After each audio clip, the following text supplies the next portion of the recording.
May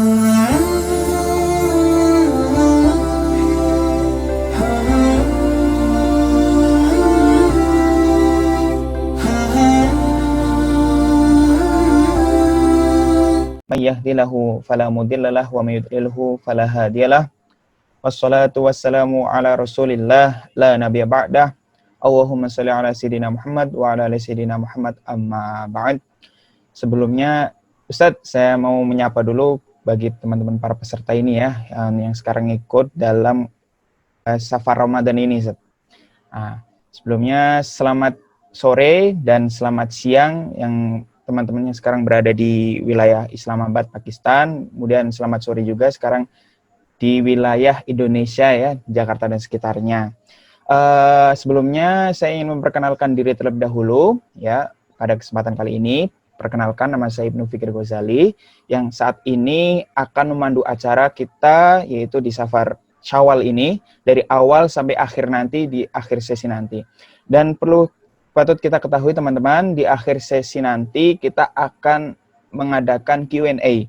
Bagi teman-teman yang ingin menanyakan tentang perihal tema yang akan kita bahas pada kesempatan kali ini, nanti bisa mencantumkan komentar antum semuanya di kolom komentar yang sudah tertera, yaitu di link Zoom ini ya. Itu di samping sudah tertera di chat tersebut. Nah, seperti itu. Dan sebelumnya, bagaimana kabar antum, Ustaz? Sehat ya? Alhamdulillah, Alhamdulillah, Masya Allah. Antum gimana kabarnya? Alhamdulillah, sehat di sini, Zat. Udah lama lockdown juga di sini, Zat. Nggak lockdown sih namanya, udah tutup lah kampus. Nggak boleh mahasiswa, nggak boleh masuk, dan nggak boleh keluar. Dan mudah-mudahan kami harapkan teman-teman juga sekarang diberikan kesehatan semuanya ya. Kesehatan jasmani maupun rohani. Dan kita juga mudah-mudahan dijauhkan dari mara bahaya, khususnya di masa pandemi COVID-19 ini ya, yang sekarang sudah merebak di seluruh penjuru dunia ya, khususnya negara kita yaitu negara Indonesia, dan dari teman-teman sebagian juga yang datang dari wilayah Pakistan seperti itu.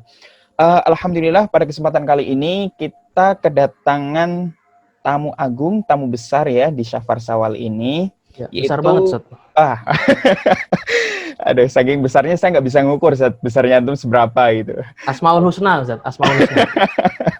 Alhamdulillah. Ya, beliau adalah salah satu Dewan Asatid di Rumah Fikih Indonesia, dan beliau juga adalah salah satu dosen Fakultas Syariah di Institut Perguruan Tinggi Ilmu Quran Jakarta.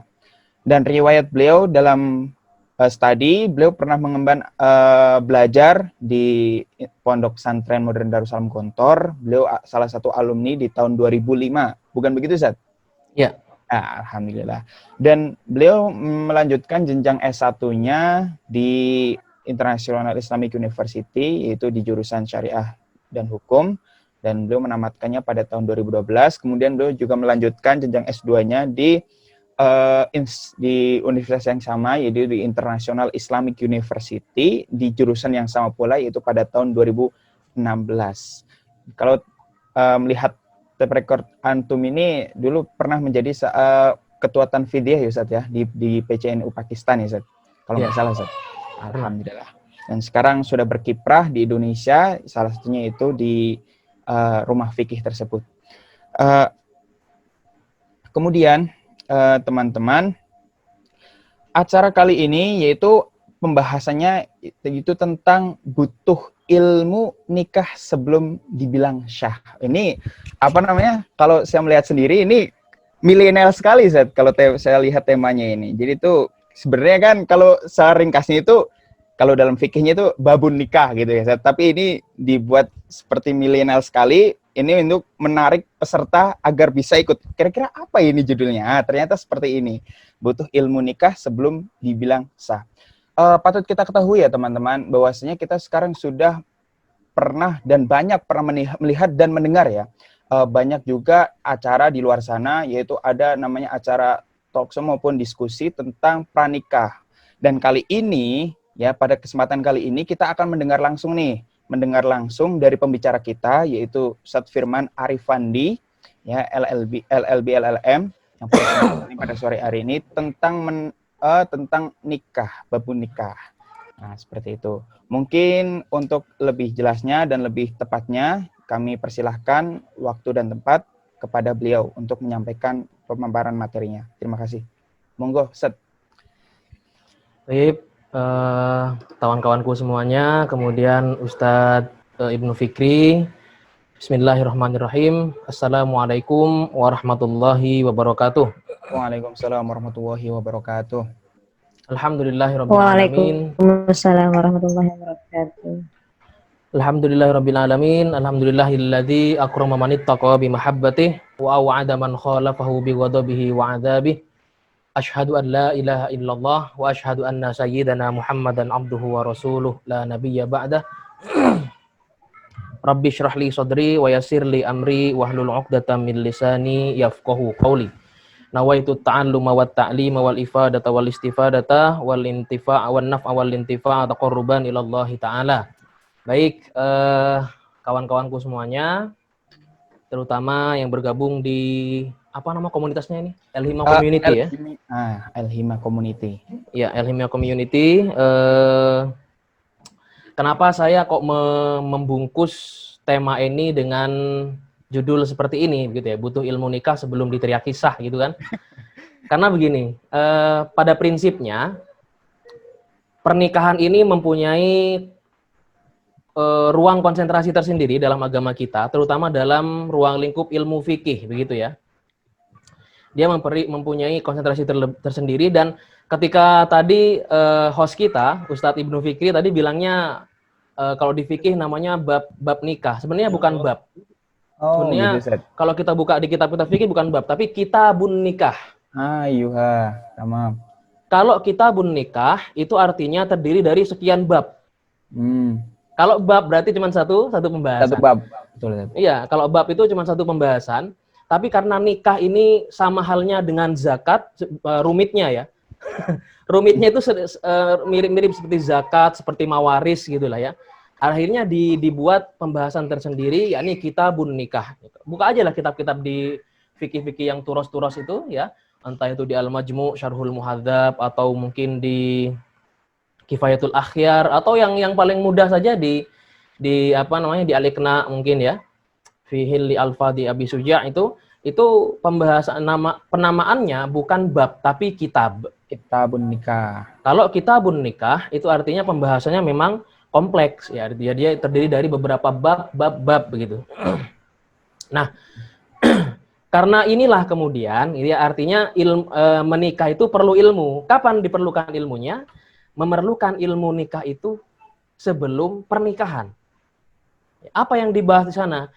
Dibahas dari persiapan nikah, mengetahui hukum-hukum pernikahan, nafkah itu seperti apa, mahar seperti apa. Sebelum menikah ada nazar namanya, nazar seperti apa batasannya. Nazar itu ya kita datang melamar, kemudian dari durasi antara melamar sampai menikah ada istilahnya ta'aruf atau apa namanya? Ada istilahnya khidbah atau di kita pertunangan namanya gitu ya. Betul ya. Nah, ada pertunangan yang mana dalam durasi itu boleh kita melakukan yang namanya nazar dengan calon kita. Nah, nazar itu sampai mana? Ya, itu ada fikihnya. Lalu kemudian nafkah itu sampai mana? Sejauh ini yang difahami oleh orang-orang, mindsetnya di Indonesia adalah harta suami adalah harta istri. Padahal keliru. Nggak begitu. Bayangkan kalau misalkan istrinya ada 4. Apakah kemudian ketika turun gajinya, misalkan dalam akhir bulan, apakah semua diklaim oleh semua istri yang mana? Begitu kan? Nah, disinilah artinya kita butuh yang namanya ilmu fikih nikah. Kenapa fikih? Nah, kita pahami dulu fikih itu apa. Itu ya, fikih itu kan kalau didefinisikan al-ilmu bil ahkami syar'iyyatil amaliyati al-muktasabu min adillatiha at-tafsiliyah, gitu ya. Iya. Ilmu yang membahas tentang hukum syariat yang bersifat amal, artinya tata cara pekerjaan, gitu ya. Mulai dari kita mau tidur sampai bangun tidur, mau tidur lagi, gitu ya. Iya, betul, Ustaz. Al-muktasabu min adillatiha at-tafsiliyah, yang diambil dari dalil-dalil yang terperinci. Dalil terperinci itu apa saja? Al-Quran, hadis, ijma, qiyas, masoleh mursalah, istihsan, istihab istihsan, kemudian syar'u man qablan dan lain-lain. Nah, itu dalil yang terperinci. Artinya, kalau orang bicara fikih, dia berarti bicara apa? Bicara dalil. Kalau orang bicara fikih, berarti dia bicara hukum.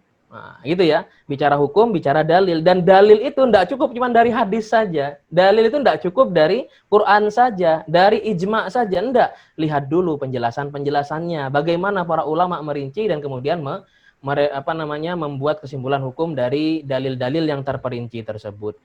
Nah, inilah pernikahan yang kemudian ada konsentrasi tersendiri dalam ilmu fikih begitu. Saya melihat begini, kenapa kok ilmu fikih pernikahan ini penting untuk kita kaji sebelum kita menikah. Ya, sebelum Anda menikah. Kalau saya sudah menikah nih, antum sudah menikah, atau mungkin kalau sudah ada yang menikah yang enggak apa-apa, begitu ya. Enggak ada intinya ilmu memang enggak ada habisnya gitu ya. Ilmu itu kan kayak lautan tak bertepi luas. gitu kan, enggak luas tanpa batas, enggak ada habisnya begitu ya. Nah, dia perlu kita bahas karena kenapa? Nanti di tengah-tengah jalan pernikahan ada perkara-perkara mungkin konflik antara suami istri. Ini bagaimana penyelesaiannya? Ternyata ada dalam fikih. Ya, mu'alajatus syiqaq baina zaujaini. Ya, bagaimana meraih solusi konflik gitu ya di antara kedua mempelai ya. Itu ada dalam ilmu fikih. Kemudian ketika terucap kata talak itu seperti apa konsekuensinya? Ini kalau saya mau jujur ya, hampir setiap hari saya terima WA isinya nanya urusan talak. Ya, dibandingkan nanya bagaimana motivasi nikah, bagaimana hukum menikah, bagaimana menjaga harmonisasi antar dalam keluarga. Itu bukan menjadi pertanyaan. Yang menjadi pertanyaan justru urusan cerai, urusan tolak. Kenapa demikian? Karena ilmunya memang nggak dipelajari dari awal. Ketika mereka bertengkar, istrinya bilang ceraikan aku. Si suami dengan logikanya dia bilang nggak mau gitu. Tapi karena terus disesak oleh istrinya, akhirnya terpaksa dia berteriak kata oke kamu si Fulan bilang ke istrinya oke kamu saya talak atau kamu saya ceraikan. Jatuh talaknya. Nah, ilmu yang seperti ini yang kita perlu pelajari sebelum terlontar kata-kata talak, apa yang harus dilakukan? Ada istilah mu'alajatus syiqaq, menjaga atau menghadirkan solusi konflik gitu ya. Menghadirkan solusi konflik kepada keluarga. Di antaranya dalam Al-Qur'an itu dikatakan harus menghadirkan hakama ya. Hakaman min kibaliz zauj, jadi menghadirkan salah satu penengah dari keluarga laki-laki dan penengah dari keluarga perempuan. Ini yang jarang diketahui oleh orang-orang. Termasuk masalah tren nikah saat ini nih gitu ya. Banyak macamnya, trennya itu banyak dengan segala macam ini ya.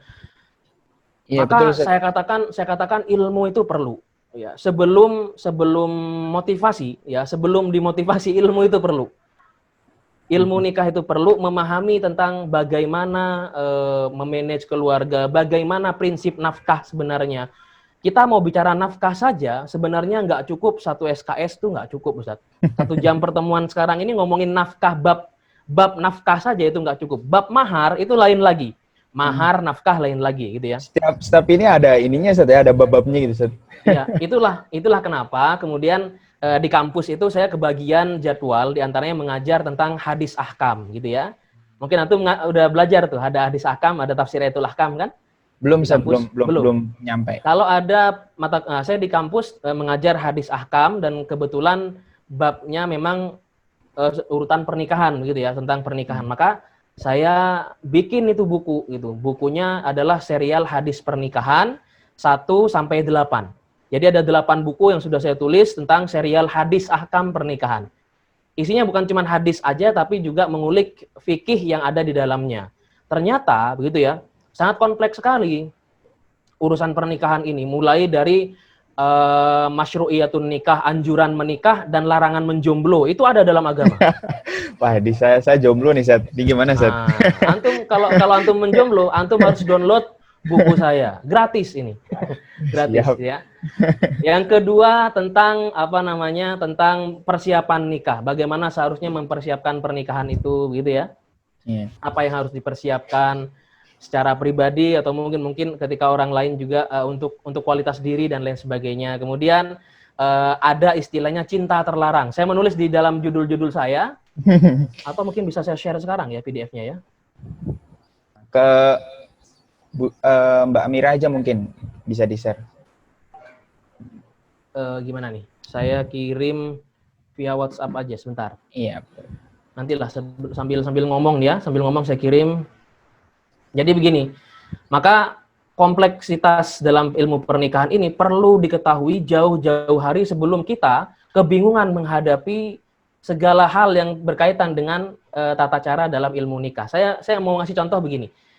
Ada seminar pernikahan yang isinya itu cuman motivasi saja, motivasinya nikah muda, motivasi ayo menikah. Tapi gitu ya, begitu lihat judulnya saya ngelihat, oh ini yang bikin acara nggak paham fikih nih, nggak paham ilmu, bukan nggak paham fikih, artinya nggak paham masalah ilmu pernikahan gitu. Dia cuma ngerti masalah motivasi segera menikah, menghindari maksiat, begitu aja paling. Apa judulnya? Judulnya adalah ya, calonku adalah mahramku. Ya. Judul motivasi pernikahan gitu, motivasi nikah dini, terus di antara tagline-nya itu ada tulisan calon suamiku adalah mahramku atau calonku adalah mahramku. Ini keliru apa benar nih? Keliru ya. Keliru. Kenapa saya bilang keliru ya? Yang namanya orang menikah itu haram menikah dengan mahram.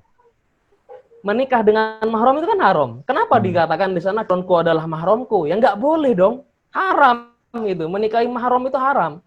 Namanya aja mahram. Mahram itu apa definisinya? Mahram itu kan definisinya orang yang diharamkan untuk dinikahi. Di antaranya nasab kita ke atas, ke samping, ke bawah gitu kan? Iya betul Ustaz. Nah itu ada pembagiannya nanti. Nah ini ada pembagiannya. Pembagiannya aja lumayan ya. Lumayan kompleks gitu, lumayan rumit begitu ya barangkali.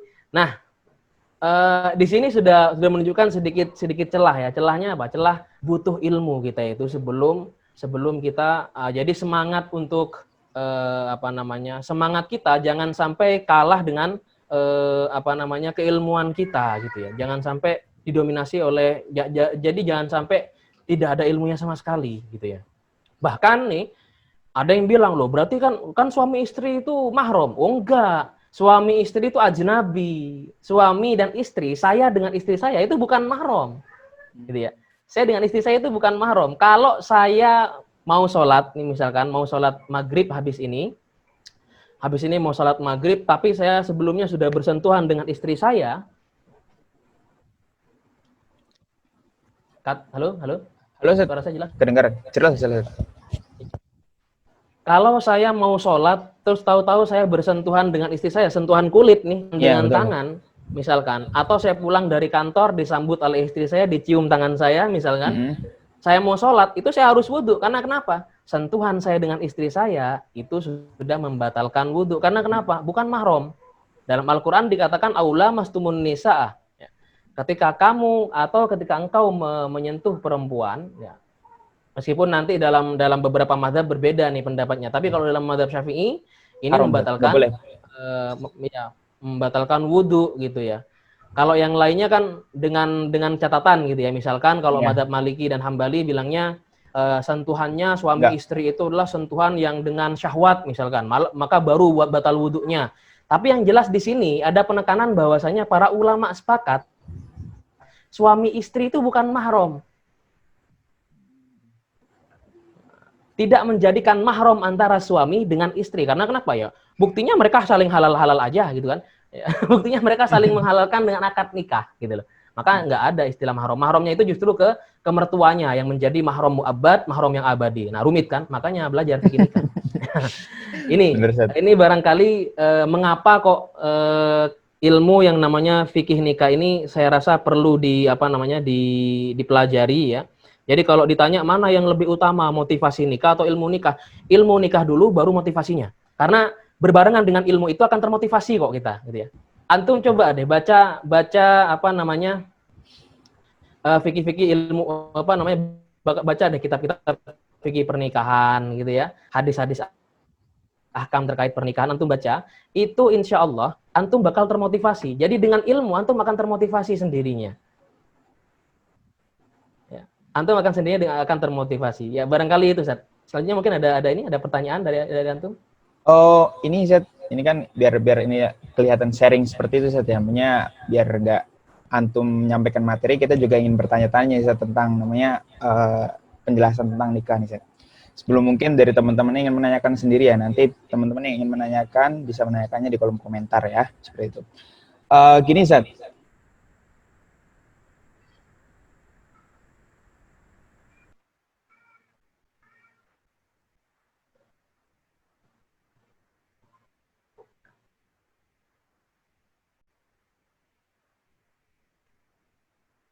Halo? Kok macet ya?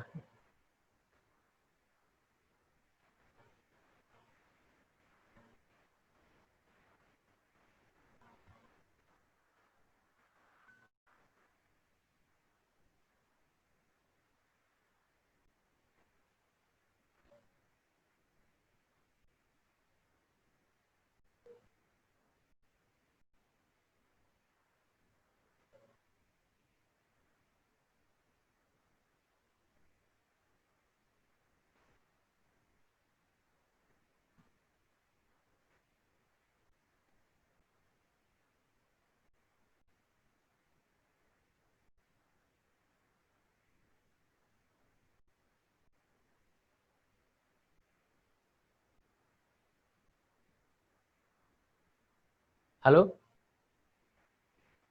Agak macet. Nah. Ya, Ya, teknis. Zat. Ya. Iya, Zat. Maaf. Jadi gini, Zat. Sekarang kan kita sering menjumpai ya, Zat. Ini di kalangan tren sekarang lah. Jadi kalangan milenial gitu kan. Beberapa hal yang terkait dengan pernikahan. Yaitu terkait nikah muda, Zat. Yaitu bahkan sebelum lulus harus ayo nikah gitu kan. Apalagi dengan sekarang ada juga tentang mahar yang menggunakan surat. Mungkin ada di kalangan kita juga ada yang bukan kalangan kita, mungkin kalangan kaula muda gitu saja. Itu dengan ukhti nanti mau mahar apa gitu kan. Nanti saya mau mintanya mau mahar ar-Rahman, surat ar-Rahman dibacakan gitu Ustaz. Nah, kalau dalam syariat sendiri hal ini tuh boleh nggak Ustaz? Apanya ada terkaitannya nggak Ustaz tentang hukum syariat sendiri gitu Ustaz? Gitu sih Ustaz. Iya. Langsung spesifik nih ya, bicara masalah tren yang terjadi saat ini, gitu ya? Iya, Zat. Ya, tren yang terjadi saat ini terkait biasanya itu yang menjadi pertanyaan itu banyak masalah mahar, gitu ya. Kemudian masalah bukan maharnya itu berupa setoran, kalau nggak hafalan, kalau nggak setor hafalan, biasanya setor bacaan. Bacaannya biasanya surah Ar-Rahman. Kenapa surah Ar-Rahman gitu? Kenapa nggak surat yang lain? Kenapa nggak Ar-Rum gitu? Yang jelas-jelas bicara pernikahan. Gitu. Kenapa nggak surah yang lainnya begitu?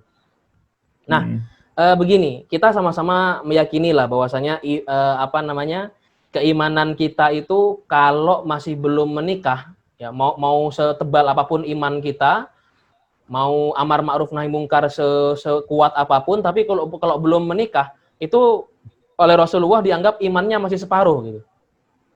Gitu ya.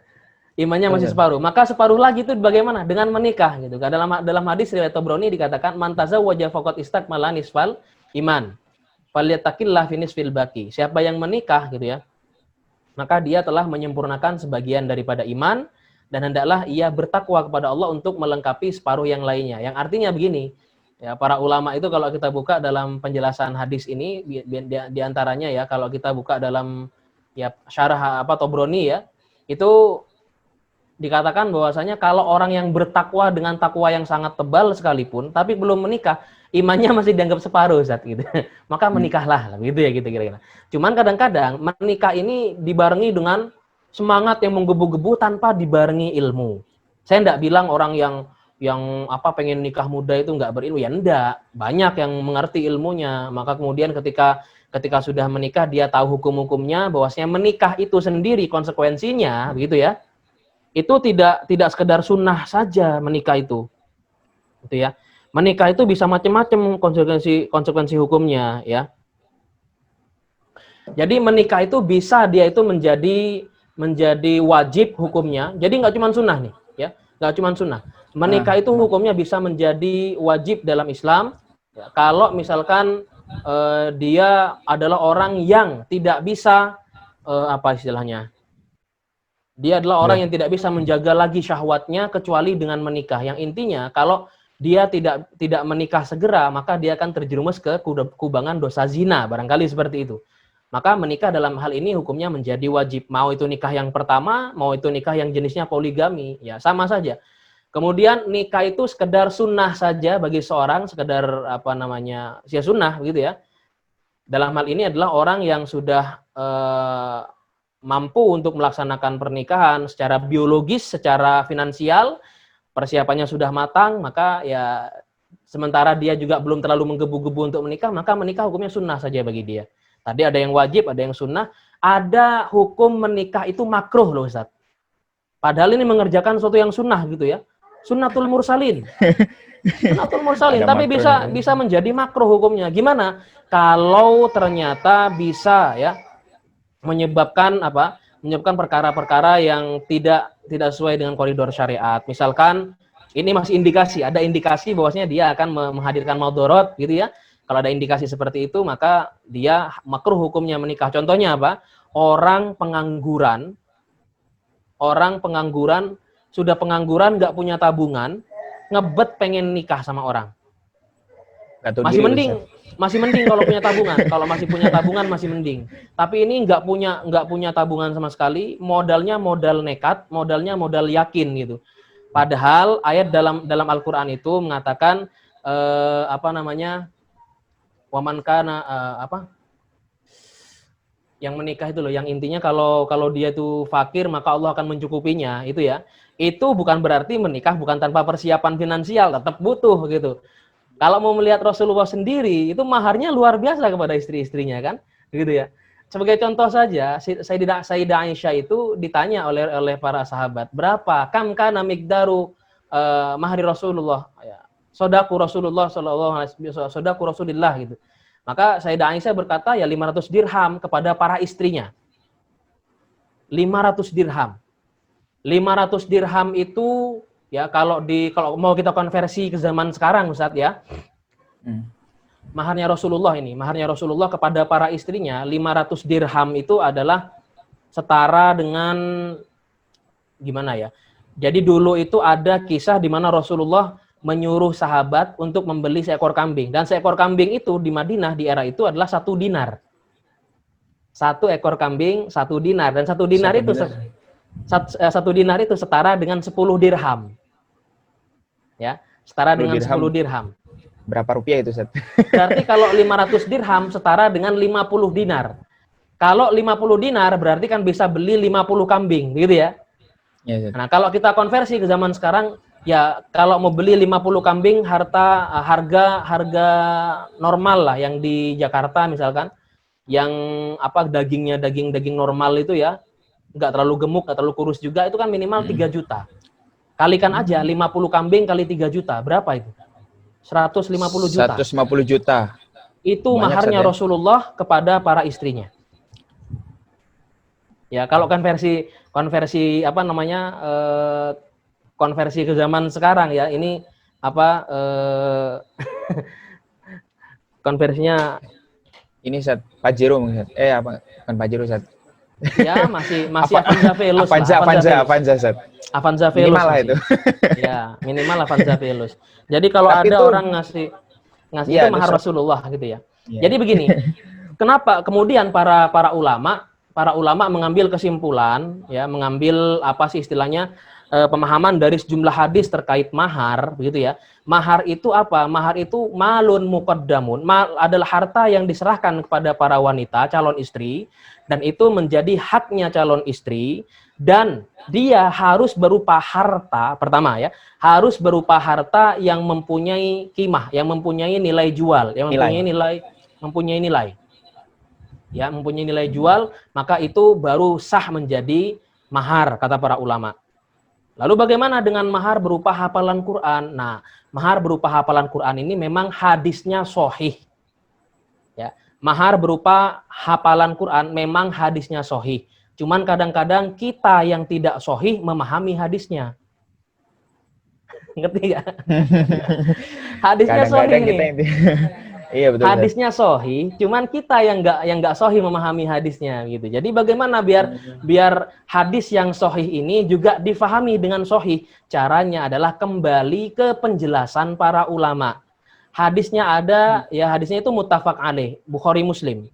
Maka bisa dicari, dilacak dalam Syarhun Nawawi 'alal Muslim atau dalam kitab Fathul Bari. Dijelaskan di sana, ya.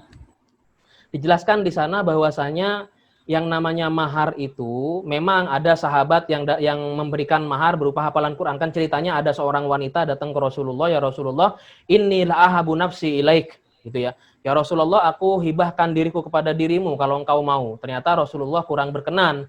Lalu datanglah sahabat laki-laki bilang ke Rasulullah, ya Rasulullah, nikahkan aku kepadanya. Kata Rasulullah, kamu punya harta apa? Nah kan, yang pertama ditanya oleh Rasulullah apa? Kamu punya harta apa? Iya. Mal. Dia bilang, wallahi ya Rasulullah, ma indi laisa ma'i malun. Ya.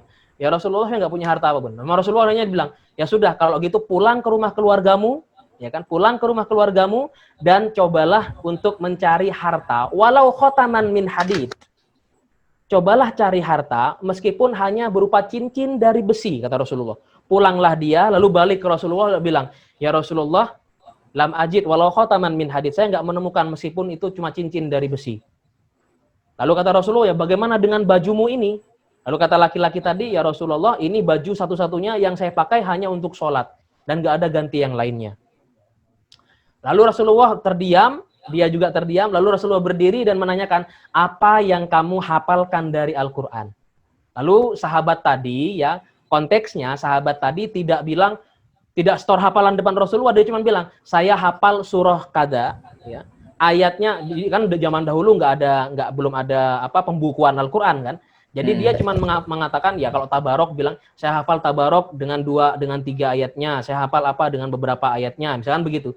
Apa kata Rasulullah? Maka engkau telah aku nikahkan dengannya dan silakan kalian pulang. Pulanglah mereka berdua. Yang difahami oleh para ulama, pertama, ya mahar itu harus berupa harta yang memiliki nilai tukar atau nilai jual. Yang kedua, kalau tidak memiliki harta, baru boleh memberikan jasa. Buktinya apa? Para ulama tadi, para sahabat tadi, dia memberikan jasa. Kalau kata Imam Nawawi, jasanya apa? Jasanya adalah dia memberikan pengajaran, bukan memberikan hafalan, bukan store hafalan. Dia mengajarkan istrinya Al-Quran untuk kemudian si istri ini bisa mengajar kepada orang lain. Dan dengan itu, gitu ya, dia bisa mengambil keuntungan, ujroh, mengambil upah dari pengajaran Al-Quran tersebut. Artinya, nah ini lebih ditarik lagi kesimpulannya, kalau ada orang punya skill tapi tidak punya harta, pengen nikah nih, misalkan antum bisa bahasa Urdu, antum bisa bahasa Urdu, terus antum naudzubillah antum tidak punya tabungan begitu untuk menikah, tapi udah ngebet banget pengen nikah begitu. Ya, artinya antum keluar rumah ngelihat pohon tuh sudah seperti perempuan, nah itu sudah wajib nikah tuh. Los rewel satu. Misalkan seperti itu. Misalkan seperti itu. Itu sudah wajib nikah tuh hukumnya. Kalau makruh kan saya bilang tadi ada indikasi kemungkinan mendatangkan madorot seperti dia punya sakit, dia punya ini tapi tidak bisa sembuh. Nah, ada nikah itu haram juga ada. Nikah itu haram kalau memang sudah pasti dengan pernikahan dia menghadirkan madorot. Itu haram pernikahan bagi dia. Atau menikah dengan pernikahan yang keliru gitu. Menikah dengan mahram, menikah dengan saudara sepersusuan, menikah dengan hal yang diharamkan oleh syariat, itu haram. Nah, oke, terkait kembali ke masalah mahar gitu ya. Para ulama bilangnya ya itu jasa. Yang artinya kalau antum punya skill, antum udah pengen nikah, antum nggak punya tabungan sama sekali, itu boleh jadi opsi terakhir. Ingat, opsi terakhir kalau nggak punya harta. Kalau di dompet antum masih ada 500.000, di rekening antum masih ada 10 juta, jadikan itu mahar. Jadikan itu mahar. Gitu ya. Maka antum bisa bahasa Urdu, antum jadikan itu mahar, itu boleh. Tapi bagaimana teknisnya? Teknisnya adalah antum mengajarkan istri antum bahasa Urdu supaya istri antum bisa buka kursus bahasa Urdu, dan dengan itu dia bisa didapat upah. Nah, itu jadi mahar boleh. Para ulama memahaminya seperti itu, gitu ya. Ulama-ulama salafus soleh ini sekelas Imam An-Nawawi, Ibnu Hajar Al-Asqalani, ya, dalam kitabnya Fathul Bari menjelaskan bahwasanya ini jasa, bukan sekedar stor hafalan. Apalagi sekedar baca surah Ar-Rahman. Apa yang dapat oleh si istri, gitu kan? Apa yang dapat oleh si istri? Ini keliru, gitu. Jadi bagaimana dengan orang-orang yang sudah setor hafalan Quran, setor bacaan Quran sebagai maharnya? Sebenarnya pernikahannya tetap sah, hanya saja nanti kalau tidak ada harta yang diserahkan sebagai mahar, maka si suami wajib membayarkan namanya mahar misil. Ya, saya nggak yakin kalau orang yang menikah yang store Quran itu tidak punya harta sama sekali, barang 50.000 di dompetnya, itu saya nggak yakin gitu. Ya, paling tidak itu jadi kan. Nah, mahar misil itu apa? Mahar misil itu adalah mahar yang berlaku di sekeliling dia. Ya, di keluarga, di kalangan keluarga dia, di kalangan kerabat-kerabat dia, itu yang dijadikan mahar. Misalkan mahar keluarganya umumnya adalah 2 gram emas dengan seperangkat alat sholat, misalkan, ya Ustaz ya. Maka seperti itu juga dia harus membayarkan mahar kepada istrinya tersebut, gitu. Ya, jadi ngetren sih boleh gitu, tapi kalau bisa sesuai koridor syariat lah gitu. Jangan sampai membuat tren itu yang ternyata malah justru mengakibatkan kekeliruan. Maka dalam hal ini ada satu hal yang pengen saya sampaikan kepada kawan-kawan semuanya. Ketika kita menikah, kita harus punya misi ketika menikah. Apa misinya? Misinya adalah udah kayak kampanye aja, Seth. Harus punya visi misi, Seth. Iya.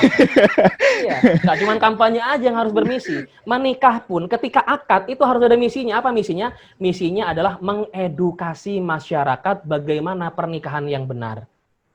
Kalau cuma ikut-ikutan tren, saya khawatir begini. Saya khawatir ketika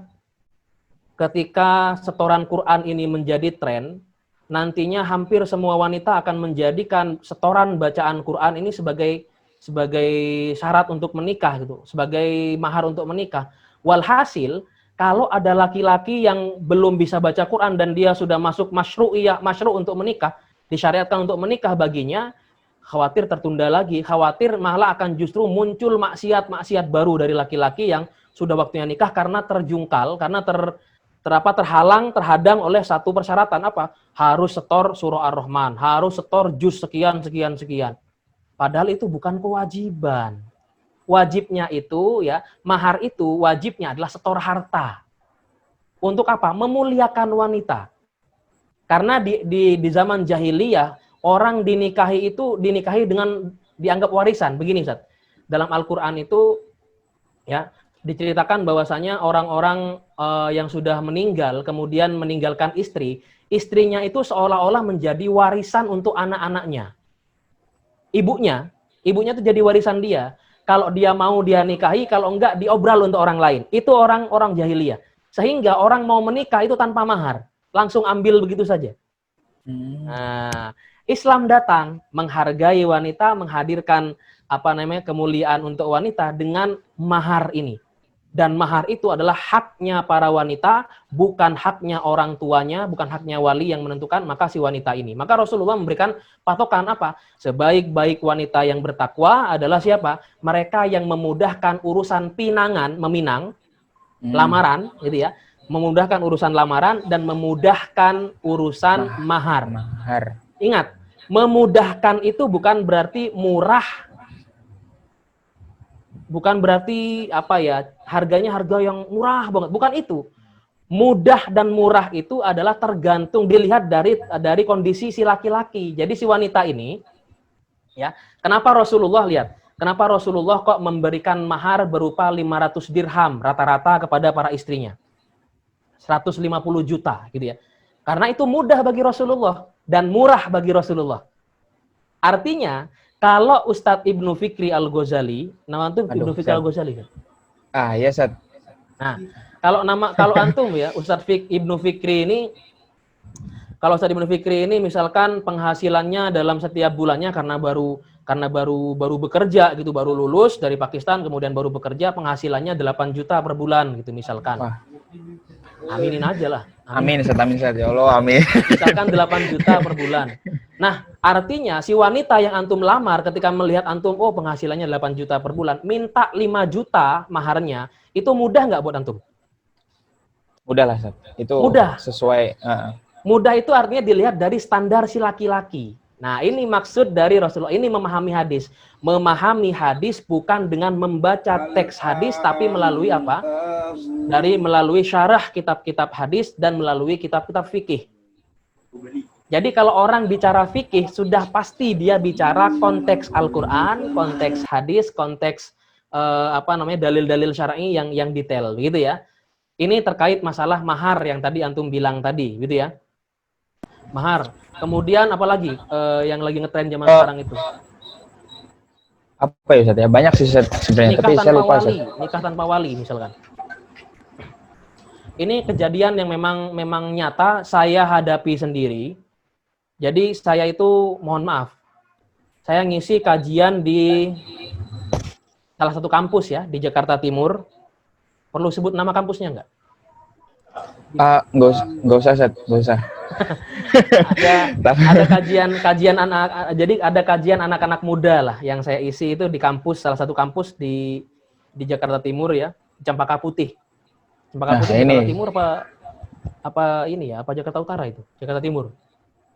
Nah, di sana itu karena umum ya, karena sekolahnya kampus-kampus umum, jadi memang kurang artinya pendekatan agamanya memang harus dari dasar banget begitu, Ustaz. Akhirnya ketika saya pulang, itu ada di antara mereka yang kemudian WA saya dan bilang, Ustaz, mohon waktunya sebentar. Kami bertemu dengan dua sejoli lah. Laki-laki dan perempuan gitu ya.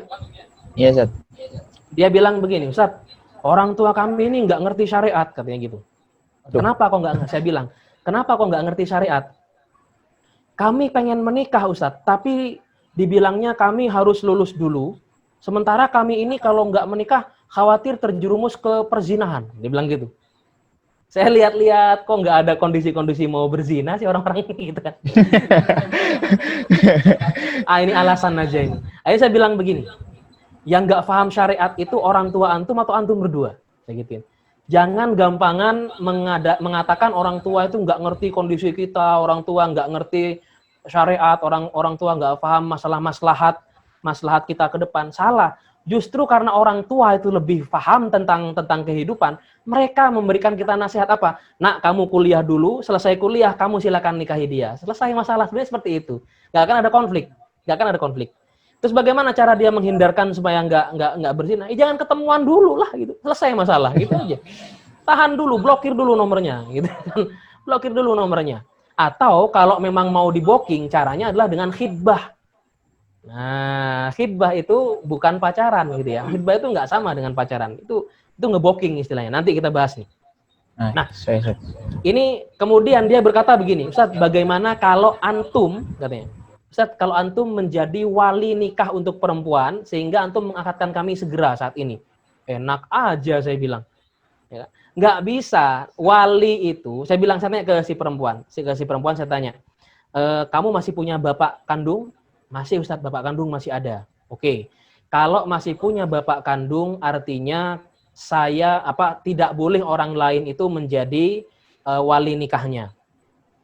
Seandainya orang tua atau bapak kandungmu itu meninggal, maka yang berhak menjadi wali nikahmu adalah kakekmu. Kalau kakekmu nggak ada, maka pamanmu atau saudara kandungmu gitu ya, saudara kandungmu yang laki-laki. Nggak ada saudara kandung laki-laki, maka keponakanmu. Dia bilang gitu, keponakanmu yang laki-laki dari saudara kandung laki-lakimu. Nggak ada juga, maka pamanmu. Ya, kalau pamanmu nggak ada, maka saudara sepupumu yang jadi walimu. Itu urutannya dalam syariat, nggak bisa dilangkah-langkahin, saya bilang gitu. Nah, ini fikih lagi kan? Fikih lagi, mumet kan? Mumet. Waduh, mumet, Ustaz. Nggak bisa sekali pertemuan fikih nikah itu. Nah, ini urutan wali seperti itu. Jadi nggak bisa langsung diloncat ke orang lain, nikah siri lagi ya kan? Terus saya bilang, kalau semua orang tadi tidak ada, kerabat-kerabat tadi yang saya sebutkan itu tidak ada, maka yang menjadi wali nikah adalah hakim. Hakim dalam hal ini siapa? KUA.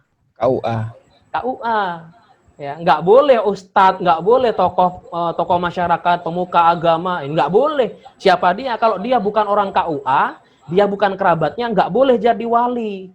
Lihat sejauh ini, sepanjang di akhir-akhir ini banyak orang nikah siri, ya, nikah siri alasannya poligami, sunnah Rasul, gitu kan.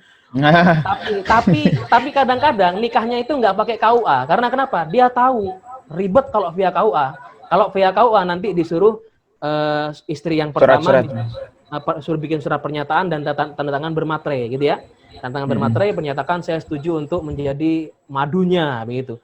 Nah, akhirnya pakai nikah siri. Nikah siri itu sebenarnya ya alasan terselubung untuk bukan poligami sebenarnya, ya untuk selingkuh. Karena pada sejatinya istrinya nggak menyetujuinya, biasanya gitu. Ya.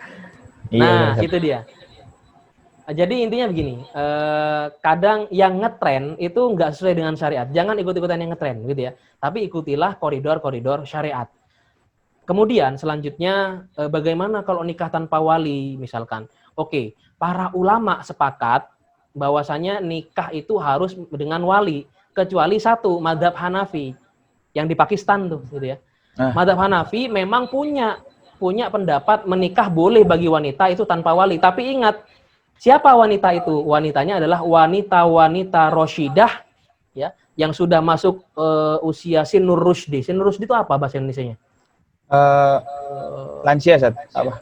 Yang nggak lansia juga sih, artinya sudah bisa memilih dengan matang gitu ya. Usia matang lah, usia matang. Usianya sudah matang, kemudian dia juga adalah pernah menikah, artinya dia janda gitu. Kalau dia janda dan sudah Sinur Rushdi, sudah bisa memilih dengan matang, maka dia boleh menikah tanpa wali. Itu versi madhab Hanafi yang ya berbeda dengan pendapat ulama-ulama madhab yang lainnya gitu. Dan memang kalau kita lihat dalam undang-undang pernikahan di Pakistan itu juga ada yang seperti itu.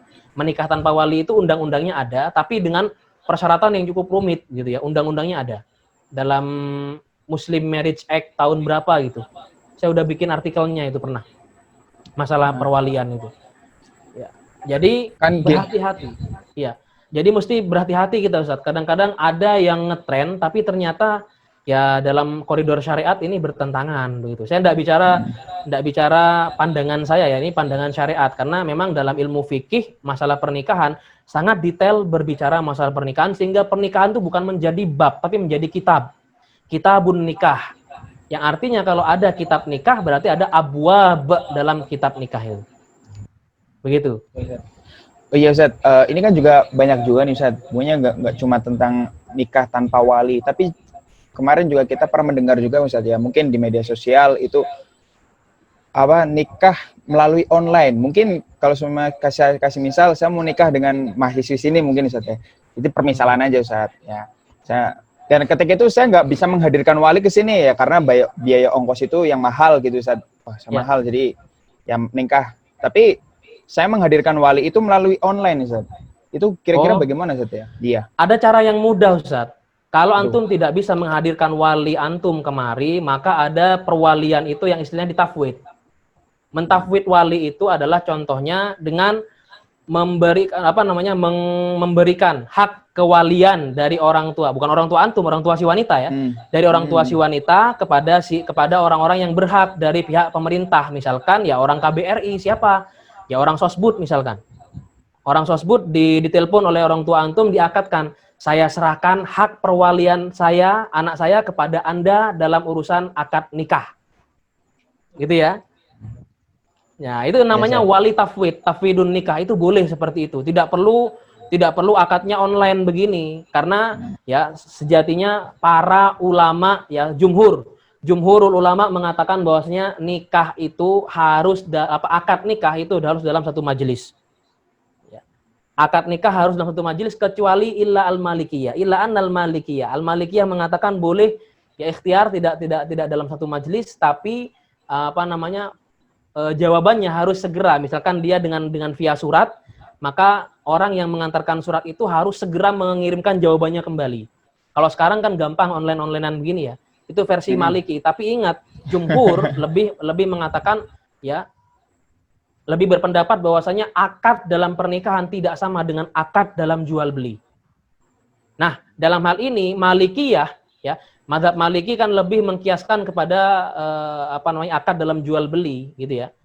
Akad dalam jual beli sehingga ya diperbolehkan akad nikah itu nggak dalam satu majelis. Padahal jumhur lebih mengatakan kepada harus satu majelis begitu. Di antaranya Syafi'iyah. Orang Indonesia itu nikahnya Syafi'i, Ustaz. Jangan milih-milih mazhab lain, nggak boleh. Aduh. Mungkin saya memakai Maliki mungkin nggak boleh Ustaz ya. Jangan maksakan. Sebaiknya kalau misalnya nih, wanitanya ada di Pakistan, antum di Pakistan, antum pengen menikahi dia, perwaliannya cukup ditafwid aja. Ditafwid kepada siapa? Kepada hakim yang ada di sini. Hakim Indonesia di sini siapa? Ya orang KBRI. Entah itu orang Sosbud. Ya, yang intinya memang dia adalah dari pemerintah yang sah.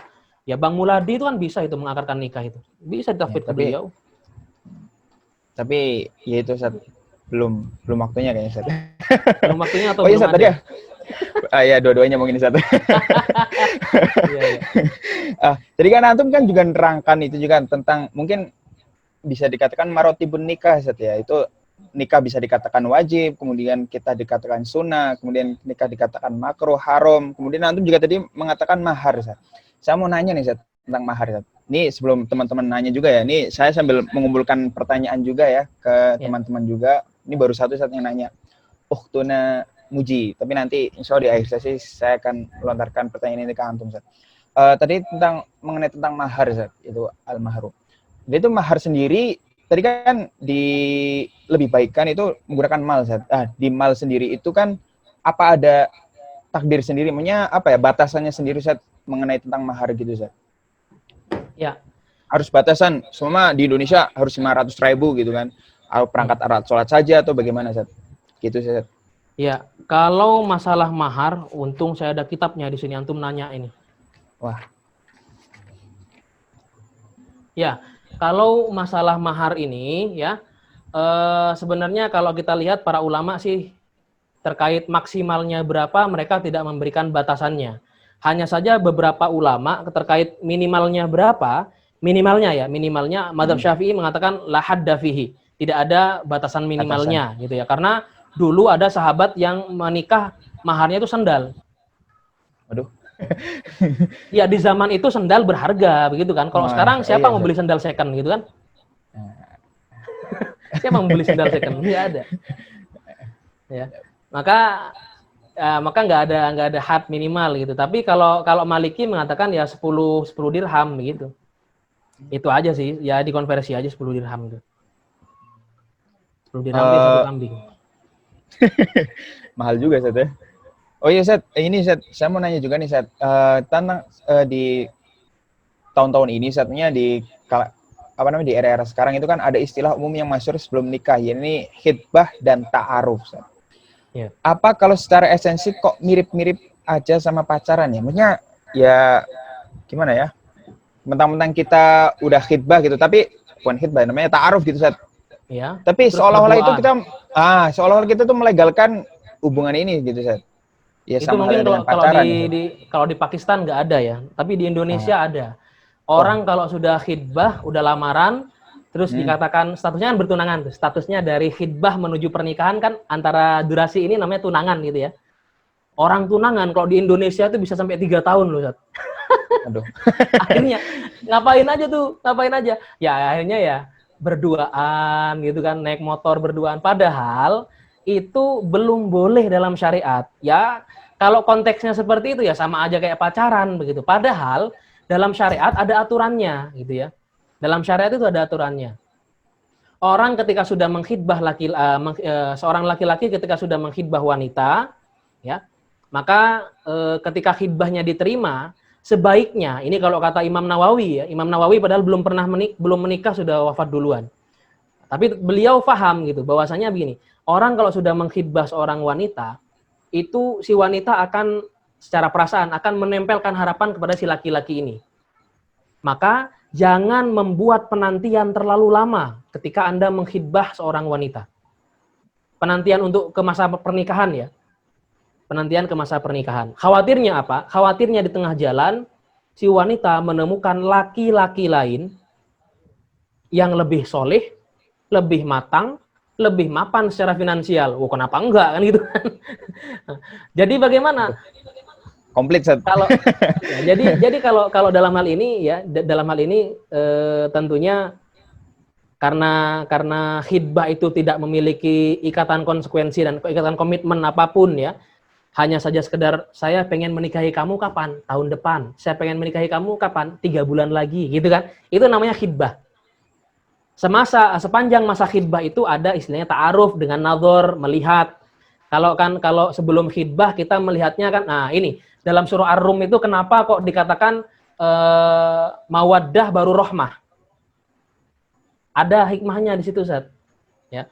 Ada hikmahnya. Apa hikmahnya? Kenapa kok mawaddah dulu baru rahmah? Mawaddah itu kan yang kelihatan di mata, itu cinta. Ya. Apa keindahan-keindahan yang nampak di mata secara zahir dari fisik itu mahabbah, itu mawaddah. Rahmah itu adalah sesuatu yang diterima setelah selesai itu semuanya. Maka orang kalau ketika pertama kali sebelum melamar orang melihat seorang wanita kok cantik, si wanita melihat laki-laki kok ganteng, kok bagus gitu ya, kok apa namanya mapan, kerjanya sudah ada, sekalipun dia masih kuliah tapi sudah apa namanya bisa berpenghasilan, wah bisa nih jadi calon imam misalkan begitu. Atau si perempuan, waduh ini bisa jadi calon anaknya, ibunya anak-anak ini, nah misalkan seperti itu. Anjay. Itu karena Anda takjub dengan apa yang Anda lihat. Karena Anda takjub dengan apa yang Anda lihat, itu namanya mawaddah dalam Al-Quran. Ya. Lalu rahmah, itu rahmah datangnya kapan? Rahmah itu datangnya ketika telah terjadi nazar, Anda melanjutkan ke pernikahan dengan mengatakan dalam diri Anda, aib-aib dia akan saya terima, aib-aib dia akan saya sembunyikan, aib-aib dia, kekurangan-kekurangan dia akan saya benahi. Itu namanya rahmah. Rahmah itu menerima segala kekurangan karena nazar tadi. Ya, ketika Anda mengkhidbah seorang wanita, lalu terjadi nazarnya itu kan nggak boleh lama-lama dan harus didampingi dengan mahram ya. Yang dilihat itu bagian muka, bagian telapak tangan. Kalau dalam Hanafi boleh terlihat bagian lehernya sama bagian punggung kaki. Ya, telapak kaki sama bagian punggung kaki sampai mata kaki itu boleh dilihat. Yaitu sekedar untuk menerawang bagus enggak gitu secara biologis. menerawang. Itu. Nanti Anda boleh bertanya, Anda punya penyakit apa? Penyakit dalam punya enggak? Anda mengidap apa? Anda memiliki kekurangan apa? Itu dalam ta'aruf seperti itu. Jangan sampai kamu sudah makan belum? Kamu hari ini ngapain? Itu bukan ta'aruf itu. Ya, itu gombal. Ya, itu gombal. Tuh. Nah, itu bukan ta'aruf. Jadi itu ta'aruf itu enggak sama seperti pacaran. Kalau orang pacaran terkesan yang ditunjukkan adalah semua yang baik. Setelah menikah baru kelihatan aibnya, baru kelihatan buruk-buruknya, cerai akhirnya. Berbeda dengan orang ketika khidbah melakukan ta'aruf, menanyakan aibmu apa saja, kekuranganmu apa saja, penyakitmu apa saja. Kalau misalkan si laki-laki atau si wanita nggak mau menerima aibnya laki-laki, si laki-laki nggak mau menerima aibnya perempuan, bubarkan khidbahnya, ya cari yang lain. Nah itu selesai sampai di sana. Jangan sampai membuat wanita atau laki-laki ini saling menggantungkan satu dengan lainnya. Itulah kenapa Imam An-Nawawi bilang antara masa dari khidbah ke pernikahan tidak boleh terlalu lama, karena khawatir itu tadi. Ya. Maka mawaddah warahmah itu, mawaddah itu di awal ketika Anda melihat, rahmahnya itu ketika Anda sudah selesai ta'aruf, Anda menikah dengan dia, menerima segala kekurangannya, gitu ya. Kadang-kadang kan ada aja Ustadz, wanita itu yang cantik, laki-laki yang ganteng, tapi pas tidur ngorok. Nah, itu ada. Ya kan? Ada laki-laki ganteng, wanita cantik, tapi ternyata kentutan. Nah, itu kan ada. Aduh. Mau nggak Anda saling menerima kekurangan seperti itu? Atau mungkin dikit-dikit bersin, atau mungkin dikit-dikit apa gitu ya. Nah, kekurangan-kekurangan itu yang harus, ya secara fisik mungkin iya, ada yang secara sifat, ada yang segala macam lah. Dengan segala macam kekurangan-kekurangan yang dimiliki oleh masing-masing pasangan, ketika Anda mau menerimanya, Anda mau untuk menutupi segala kekurangan itu, itulah yang namanya rahmah, kasih sayang. Jadi yang namanya kasih sayang itu lebih daripada sekedar cinta, karena cinta itu hanya sekedar di awal ketika kita melihat apa namanya, keindahan-keindahan Turun secara ke hati, fisik Ustaz. di awal gitu ya. Begitu Dari barangkali. mata turun ke Jadi hati, Ustaz. nggak sama sebenarnya antara pacaran dengan apa tunangan itu Ta'aruf, gitu ya. ta'aruf. Ta'aruf itu nggak sama. Kalau orang pacaran tuh isinya ya, kamu sudah makan apa belum? Yuk jalan yuk, gitu aja paling kan. Orang pacaran seperti itu. Tapi kalau orang khitbah kemudian ta'aruf, maka yang ditanyakan adalah hal-hal serius sebelum menuju ke pernikahan. Kenapa? Supaya tidak Anda itu kemudian menyesal setelah menikah. Begitu barangkali. Insyaallah. Ternyata nggak kerasa, Ustaz. Kita udah 1 jam lebih nih, Ustaz. 1 jam lebih 6 menit kita berbicara tentang nikah, Iya. Ustaz. Saya kalau tanpa host bisa 2,5 jam, Ustaz. Untung ada saya, Ustaz. Jadi bisa membatasi pembicaraan antum, Ustaz. Iya. Jadi gini, teman-teman ya. Mungkin bagi yang mau menanyakan bisa melemparkan pertanyaan antum di kolom komentar yang sudah tertera di layar antum semuanya, di layar HP maupun laptop ya. Sebelumnya, sebelum kita ke sesi pertanyaan, mungkin saya ingin memperkenalkan terlebih dahulu nih, apa sih itu El-Himah Community. Nah, ini request dari foundernya, yaitu Ustazah Amira Zatul Himmah. Jadi, El-Himah ini adalah wadah bagi para pencari ilmu, di mana di El-Himah ini, di komunitas ini, ada hal-hal yaitu tentang mengaji, mengkaji, dan menulis. Mungkin bagi teman-teman yang baru mengenal, kemudian nanti bisa mengikuti tentang kegiatan dari El-Himah Community ini. Seperti itu ya, teman-teman. Kemudian, Ustaz, ini ada beberapa pertanyaan, Ustaz. Mungkin bisa saya tanyakan kepada antum mungkin ya, Ustaz ya. Monggo. Ya.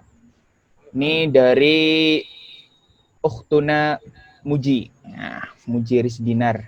Ini juga salah satu mahasiswi Ustaz di IAI juga, Ustaz, di Syariah. Senior antum ya? Iya, Ustaz. Saya di sini junior, Ustaz. Masih awam, Ustaz. Ya. Mau tanya, Ustaz, Afwan, apa batasan hal-hal yang harus dibicarakan dengan calon pasangan ketika ta'aruf? Nah, mungkin, Ustaz. Fadhol, Ustaz, al-waktu iyakum. Ya, intinya begini, ketika ta'aruf itu boleh Anda bertanya apa saja. Baik itu kesukaan dia, baik itu ketidaksukaan dia, baik itu aib dan kelebihan dia. Tapi jangan pernah mengarah kepada sesuatu yang sifatnya sensual. Ya. Tapi kalau misalkan itu ada di badan, misalkan mohon maaf, misalkan ini namanya fikih kan ya. Fikih kan ngomongin tata cara ya, ngomongin hal yang berkaitan tata cara. Misalkan si laki-laki bilang, "Dek, mohon maaf, saya punya penyakit dalam." Apa? Saya punya penyakit dalam, misalkan ambeien. Saya punya penyakit dalam. Nah, itu kan nggak apa-apa. Itu aib yang dia punya dan dia harus mau menerima apa enggak, itu urusan dia nanti. Saya di dalam ini saya misalkan, kalau saya buka baju, di belakang punggung saya ini ada bekas tato. Tapi sudah saya hapus gitu. Misalkan seperti itu. Atau ada tato yang belum kehapus misalkan. Atau ada sedikit benjolan di daerah mana misalkan, di daerah, kalau saya di dalam celana saya ini misalkan, entah itu di daerah paha atau mendekati selangkangan misalkan, itu sebutkan, nggak apa-apa. Ya, hal-hal yang berbau seperti itu diperbolehkan. Tapi ketika Anda bertanya masalah sesuatu yang sifatnya seksual, misalkan maunya di malam hari atau di pagi hari, nah itu untuk berhubungan badan, itu nggak boleh ditanyakan. Yang seperti itu nggak boleh ditanyakan. Ya, tapi yang hal-hal yang bersifat aib dalam diri kita, dalam entah di badan kita, entah punya penyakit, entah ada hal yang tidak disukai, misalkan, Mas, misalkan si perempuan bilang ke si laki-laki, "Mas, merokok ya?" "Iya." "Rokoknya apa? Filter apa kretek?" Misalkan gitu. Kayaknya mau dibeliin, Ustaz. Misalnya rokoknya dia nanya, si perempuan nanya, "Mas, rokoknya filter apa kretek?" "Saya kretek." Lalu si wanita bilang, "Saya nggak suka laki-laki yang merokok rokoknya kretek. Filter. Tapi kalau Mas mau merokok pakai rokok yang filter, maka saya terima." Misalkan seperti itu, ya boleh kayak gitu. Atau mungkin saya nggak suka laki-laki yang Mas, yang perokok. Berarti kan itu kode buat si laki-laki kalau mau sama saya, misalkan, jangan ngerokok. Nah, seperti itu enggak apa-apa. Tapi yang bersifat kemudian mengarah ke sesuatu yang sensual itu enggak diperkenankan oleh syariat. Dan tetap harus ditemani oleh oleh mahram ya. Misalkan ketika saya ingin melihat bagian punggung tangan Anda, ditunjukkan oleh si perempuan bagian punggung tangannya dari sini sampai sini, pergelangan ya, ditunjukkan begini, begini. Ternyata misalkan di sebelah sini ada bekas luka atau apa, itu ditanyakan, itu luka kenapa? Boleh, ya boleh ditanyakan seperti itu. Tapi tidak boleh bertanya kepada menjurus ke yang lebih ini lagi, tidak diperkenankan. Begitu barangkali. Ya, yang lain. Iya, Ustaz. Terima kasih, Ustaz, penjelasannya, Ustaz. Ini ada juga, Ustaz, pertanyaan dari Ukhtuna Yesi. Yesi ini mungkin mau jadi calon ibu, Ustaz. Bentar lagi mau nikah kayaknya, Ustaz. Mau nanya tentang manajemen keuangan. Assalamualaikum, Ustaz. Bagaimana manajemen keuangan dalam pernikahan, Ustaz? Fadhol, Ustaz. Waktu ya, Ustaz.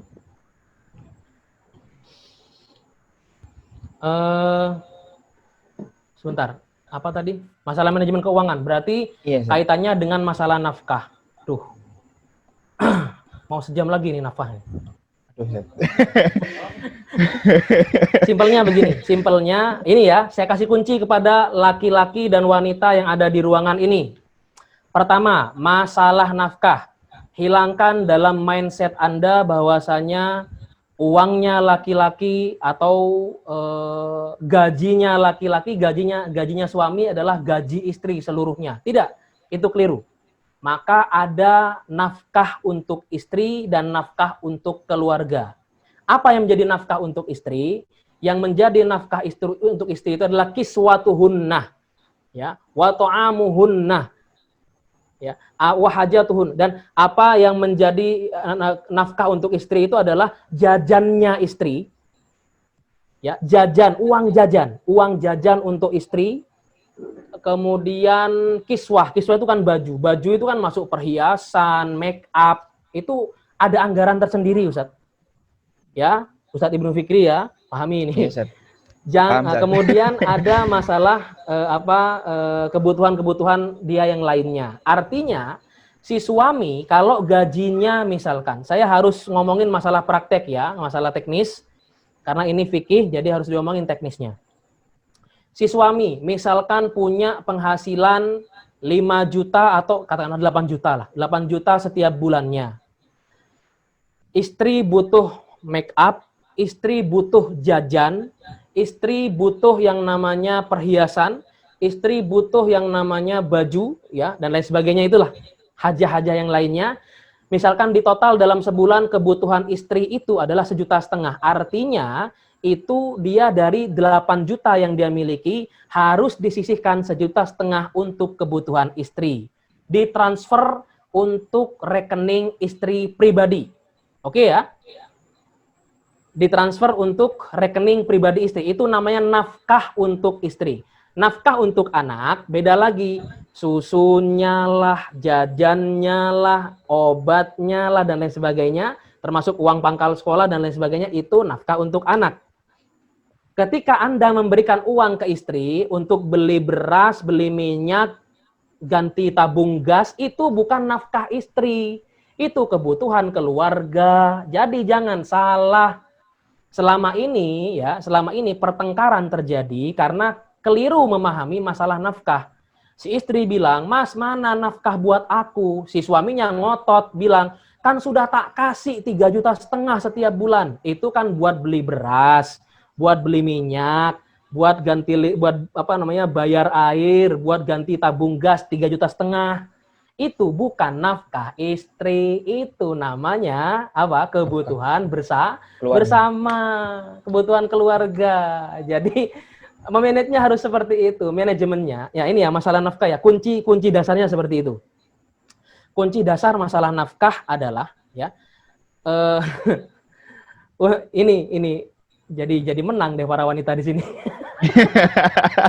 Ada ya, kita kulil hakol lah. Iya. Kalau kena muron. Ini ilmu dan ini hukum. Karena berkaitan dengan hukum, berkaitan dengan tata cara, jadi seperti itu. Yang namanya nafkah itu tidak sama dengan dengan memberikan uang sehari-hari. Uang untuk kebutuhan bulanan itu bukan nafkah untuk istri. Nafkah untuk istri itu adalah uang yang bisa diakses oleh istri langsung, tidak boleh diintervensi oleh suami dan anak. Pahami itu, Ustaz?